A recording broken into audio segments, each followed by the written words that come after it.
ఈ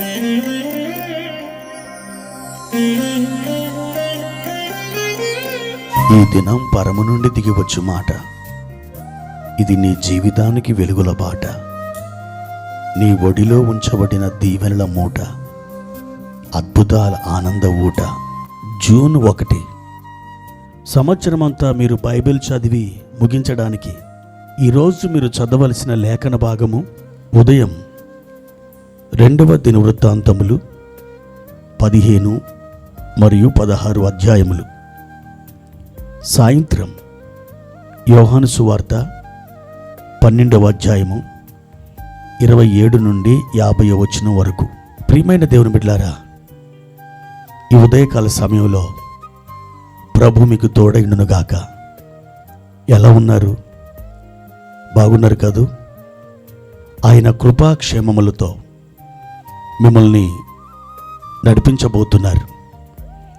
ఆయన దయ ఆయుష్కాలమంతా నిలుస్తుంది. ఇదొక అద్భుతమైన శుభదినం. ఈ దినాన్న దేవుని యొక్క గొప్ప మేలులు మీరు అనుభవించబోతున్నారు. ఈ దినాన దేవుడు ఒక క్రొత్త మాసంలోకి మనల్ని తీసుకుని వచ్చాడు.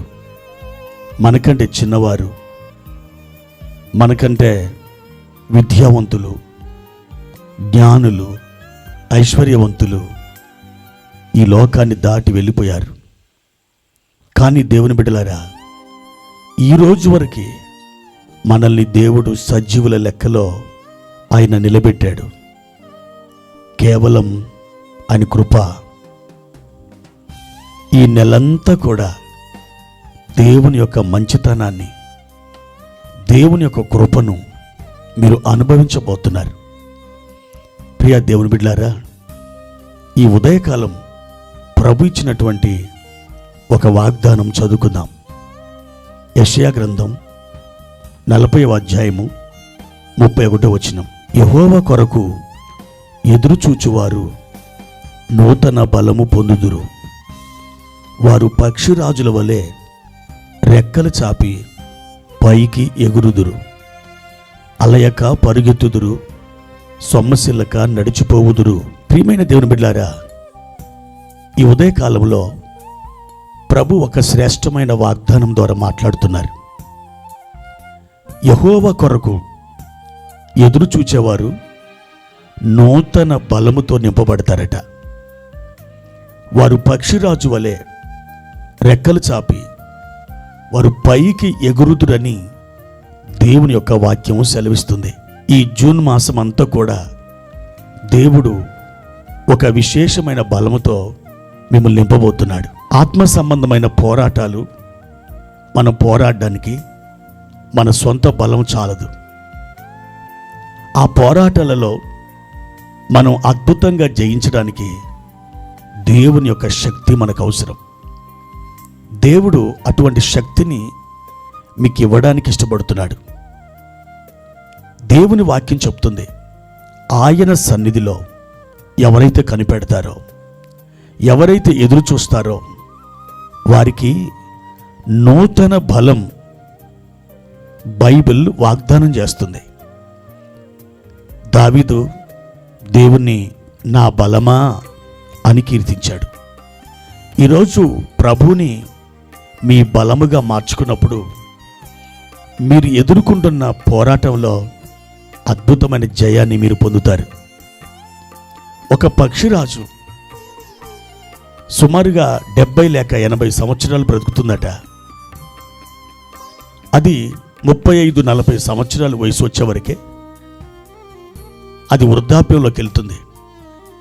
అప్పుడు ఆ పక్షిరాజు ఎత్తైనటువంటి కొండల మీదకి వెళ్ళి ఆ కొండల మీద సుమారుగా 5 నెలల పాటు ఆహారం, నీళ్లు ముట్టుకోకుండా అది ఒక తపస్సు చేసినట్టుగానే ఉండిపోతుందట.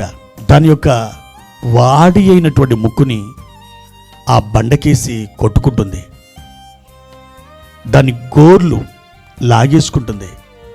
దాని ఈకలు పెరికి వేసుకుంటుంది. అదొక బోడి గ్రద్దగా మారిపోతుంది. ఆ తర్వాత క్రొత్త ఈకలు, క్రొత్త గోర్లు, క్రొత్త ముక్కు, ఇదంతా ఏర్పడి ఒక యవ్వన కాలములో ఉన్నటువంటి పక్షిరాజులాగా మారుతుంది. దేవుడు 103 కీర్తనలో 5వ వచనంలో చెప్తాడు, పక్షిరాజు యవ్వనం వలె మన యవ్వనం క్రొత్తదగుచూ ఉంటుందట.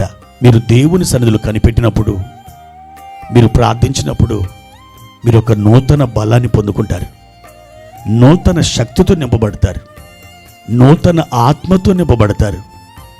ఈ జూన్ మాసంలో ప్రభు మీకు అదే చేయబోతున్నాడు, దానినే మీకు ఇవ్వబోతున్నాడు. నా ప్రియమైన దేవుని బిడ్డలారా, అటువంటి నూతన బలముతో మీరు నింపబడాలని మీరు ఆశపడుతున్నారా? అయితే ఆయన సన్నిధికి వెళ్ళండి, ఆయన సన్నిధిలో మోకాలు వేయండి, ప్రార్థించండి, వాక్యాన్ని చదవండి. మీ ఆత్మ అనగా అంతరంగ పురుషుడు దినదినం నూతన పరచబడినట్లు మీరు సిద్ధపడండి. ప్రభు యొక్క కృప మీకు తోడయుండి మీరు ఒక్కొక్క మెట్టు ఎక్కి ప్రభు యొక్క ఆశీర్వాద ఫలాలు మీరు అనుభవించేటట్టుగా దేవుని ఆత్మ మిమ్మల్ని నడిపిస్తారు. ప్రియ దేవుని బిడ్డలారా, మీరు బలహీనులుగా ఉండడం ఆయన చిత్తం కాదు.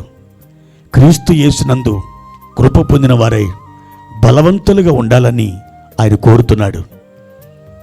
దేవుని బిడ్డ, ఈ నెలలో ఒక పక్షిరాజు 5 నెలల పాటు ఎలాగైతే కనిపెట్టి ఎదురు చూస్తుందో నూతన శక్తి, నూతన యవ్వనం కోసం మీరు కూడా అలా కనిపెట్టి ప్రార్థన చేయండి.